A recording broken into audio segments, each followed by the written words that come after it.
ఎవడయా వెంకట్రామరెడ్డి? ఏ ఊరోడు? ఎక్కడి నుంచి వచ్చిండు? ఎవడు వాడు? ఎక్కడికి వచ్చిండు? ఎక్కడ నిలబడ్డాడు? ఏం చేసిండు మీకు? ఏం తెచ్చిండు మీకు? మల్లన్న సాగర్లో ముంచినోడు కాదా?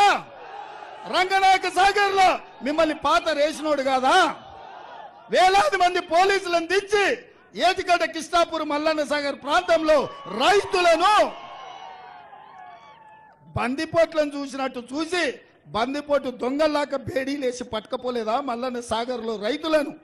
ఏటిగడ్డ కిష్టాపూర్ రైతులు మర్చిపోయింది అనుకుంటున్నారా? ఏం చూసి ఇచ్చిండే హరీష్ మామ అల్లుళ్ళు వెంకట్రామరెడ్డికి టికెట్? ఏం చూసి ఇచ్చిండ్రు? నగదే కదా. ఎక్కడివి ఇవన్నీ? మీ భూములు గుంజుకొని మీ భూముల మీద వ్యాపారాలు చేసి మీ ప్రాంతాన్ని కొల్లగొట్టి మీ మొత్తం ఈ ప్రాంతంలో 100 ఎకరాలు ఆక్రమించుకున్నాడు ఎవడయా? వెంకట్రామరెడ్డి గాడా? వాళ్ళ కంపెనీ పేరు రాజపుష్ప కాదా?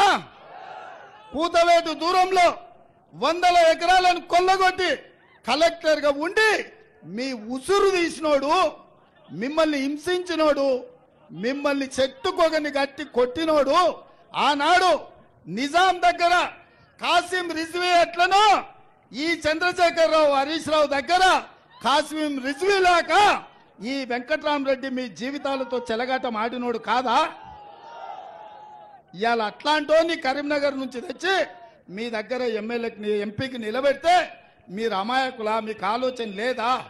ఇంత పెద్ద మెదక్ పార్లమెంటు నియోజకవర్గంలో టిఆర్ఎస్ పార్టీలో ఒక్కడు కూడా సన్నాసోడు లేడా ఎంపీకి నిలబెట్టడానికి? నేను అడుగుతున్నా.